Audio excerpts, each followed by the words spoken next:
जन जागृति साक्षरता अभियान में आपका स्वागत है। इस सेशन में हम जानकारी लेंगे CSS में हम कलर्स को किस प्रकार प्रयोग कर सकते हैं। जैसा कि पिछले एग्जाम्पल में हमने देखा कि पैराग्राफ और हेड को हमने जब कलर चेंज किया था तो उसके लिए हमें कलर डिफाइन करना पड़ा था उसका, लेकिन हम CSS में काफ़ी तरह से कलर को डिफाइन कर सकते हैं। तो आइए इस सेशन में जानकारी लेते हैं कि किस किस प्रकार से हम कलर को डिफाइन कर सकते हैं। CSS में मुख्यतः आप 3 तरह से कलर को डिफाइन कर सकते हैं। सबसे पहले कलर नेम के साथ, जैसे ग्रीन, ब्लू, रेड इत्यादि आप टाइप करके प्रॉपर्टी नेम में कलर दे सकते हैं, जिससे कि ये कलर चेंज हो जाएगा।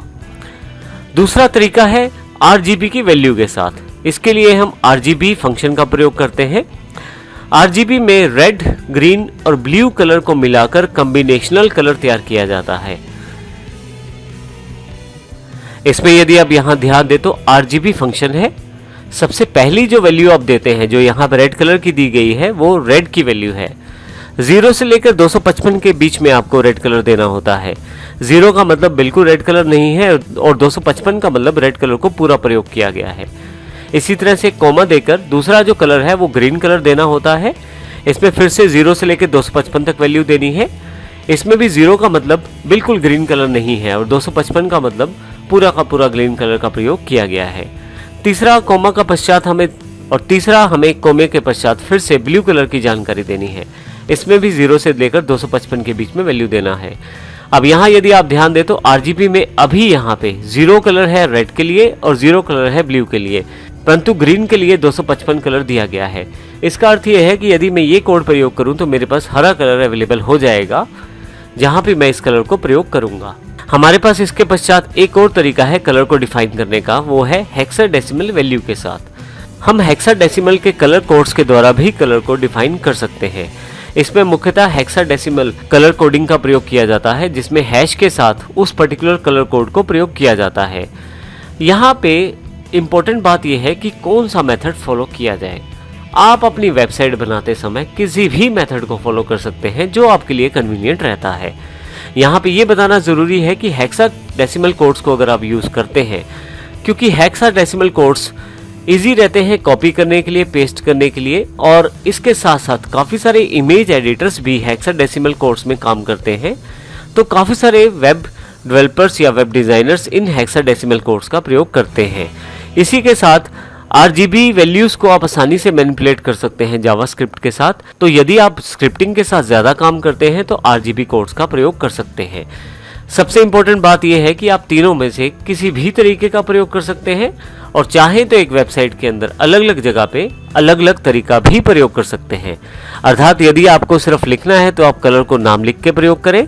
यदि आप किसी जगह पर हेक्साडेसिमल कोड देना चाहते हैं तो हेक्साडेसिमल कोड दें, और यदि आप चाहते हैं RGB वैल्यूज़ प्रोवाइड करना तो वो भी आप दे सकते हैं। किसी भी वेबसाइट में उसके थीम के कलर्स बहुत ही इंपॉर्टेंस रखते हैं।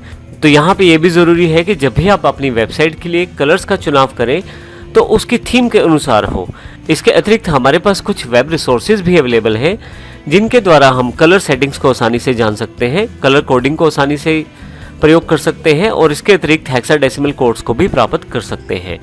यहाँ पे 2 इंपॉर्टेंट रिसोर्सेज जिनको मैं यहाँ पे प्रयोग करना चाहूँगा, उनमें सबसे पहला है color.adobe.com। इसके अतिरिक्त आप QUACKIT.com का प्रयोग कर सकते हैं। यहाँ पे रेफरेंस के लिए हमने यहाँ पे URL दिया है। अब यहाँ पे सबसे पहले मैं color.adobe.com को खोलता हूँ और देखता हूँ किस प्रकार कलर का प्रयोग इसके वेबसाइट के साथ किया जा सकता है। आप ब्राउज़र पर जाएं और यहाँ पे जो एड्रेस दिया गया है उसको डाल के आप एंटर कर दें, आपके पास color.adobe.com खुल जाएगा। जैसे ही वेबसाइट खुलेगी आपके पास यहाँ यदि आप ध्यान दें तो काफ़ी सारी कलर इंफॉर्मेशन है, अर्थात आप यहाँ पे अपनी मर्जी से कलर बना सकते हैं और सेव कर सकते हैं। और इसके लिए यहाँ पे काफ़ी सारे टूल दिए गए हैं। जैसे मेरे पास यहाँ पे इस वेबसाइट के अंतर्गत कलर रूल्स दिए गए हैं, analogs, monochromatic, triad, complementary, compound इत्यादि काफ़ी सारे कलर कोड्स दिए गए हैं। मैं यहाँ से एनालॉग्स को सिलेक्ट कर लेता हूँ। इसी वेबसाइट में ऊपर की तरफ आप सर्कल दिया गया है जो कि कलर को आपके रिप्रेजेंट करता है। यहाँ से आप आसानी से सर्कल के डिफरेंट कलर सेगमेंट्स को सिलेक्ट करते हुए अपना मनपसंद कलर सेट कर सकते हैं। और यदि जैसे जैसे यदि आप ध्यान दें तो मैं ऊपर की तरफ कलर चेंज करता हूं तो नीचे की तरफ मेरे पास काफ़ी सारे ऑप्शन हर एक एलिमेंट के अकॉर्डिंग अवेलेबल हो जाते हैं। और यहाँ पे मैं जैसे जैसे कलर चेंज कर रहा हूँ वैसे वैसे नीचे की तरफ मेरे पास कलर सेटअप चेंज होता जा रहा है। अब देखिए ये कलर हमारे पास सिलेक्ट हो जाएगा यदि मैं यहाँ पे कलर सेटिंग को चुनाव करना शुरू कर दूँ। अब यहाँ पे यदि आप ध्यान दें तो आपके पास यहाँ 5 चैनल्स दिए गए हैं। ये पहला चैनल है कलर्स का, ये दूसरा चैनल है, ये तीसरा, ये चौथा और ये पांचवा। अब जैसे मैं किसी भी कलर चैनल को सिलेक्ट करता हूँ तो यहाँ पे फर्दर नीचे की तरफ भी सेटिंग्स मेरे पास अवेलेबल हैं। जैसे कि यहाँ से मैं कलर सेटिंग चेंज कर सकता हूँ इन बार्स के साथ भी, तो आप इन कलर्स का चुनाव कर सकते हैं यहाँ से। फाइनली यहाँ पे सबसे इंपॉर्टेंट सेगमेंट आपके लिए है। जब आप किसी कलर का चुनाव कर लेते हैं तो आपके पास नीचे RGB वैल्यूज दी जाती है उस पर्टिकुलर कलर की। जैसे अभी हमने देखा कि रेड, ग्रीन, ब्लू 3 कलर से मिलके हम कोई भी कलर बना सकते हैं। तो यहाँ पे इस कलर के हिसाब से रेड की वैल्यू 250 है, इस कलर के हिसाब से ग्रीन की वैल्यू 237 है और यहाँ पे 100 वैल्यू जो है वो ब्लू की है। यहाँ पे जैसे मैंने सिलेक्शन के द्वारा कलर को चेंज किया है, मैं टाइप करके भी कलर को चेंज कर सकता हूँ। जैसे यहाँ मैं 150 टाइप कर देता हूँ तो जैसे ही मैं यहाँ एंटर करूंगा मेरे पास 150 के अकॉर्डिंग कलर कोड चेंज हो जाएगा। ये हमारे पास पहला मेथड था कलर चेंज करने का। इसी तरह से एनालॉग्स में, मोनोक्रोमेटिक में, ट्राइड में काफ़ी सारे ऑप्शंस यहाँ पे हैं। आप इनमें से कोई भी ऑप्शन सेलेक्ट करके मनपसंद कलर का चुनाव कर सकते हैं। उसके पश्चात RGB वैल्यू को भी आप यहाँ से प्राप्त कर सकते हैं। RGB वैल्यू को आप चेंज भी कर सकते हैं। फाइनली नीचे की तरफ हेक्साडेसिमल कोड भी आपको दिया गया है। इस हेक्साडेसिमल कोड को आप कॉपी करके अपने फाइल में प्रयोग कर सकते हैं। तो इस तरह से आप कलर को देखते हुए चुनाव कर सकते हैं। नीचे की तरफ आप स्लाइडर्स के साथ उस कलर के कॉम्बिनेशन को चेंज कर सकते हैं, RGB और हेक्साडेसिमल वैल्यू को प्राप्त कर सकते हैं। तो ये एक बहुत ही इंपॉर्टेंट टूल रहता है जो एडोब के द्वारा दिया गया है हमारे पास वेबसाइट में। आप ऑनलाइन इसका प्रयोग कर सकते हैं। इसके अतिरिक्त हमारे पास रेफरेंस में एक वेबसाइट और दी गई है। आइए मैं उसको खोल लेता हूँ। यहाँ पे पहले से ही मैंने इसको कॉपी करके रखा हुआ है और यहाँ पे मैं उसको पेस्ट करके ओपन कर लेता हूँ पेज को।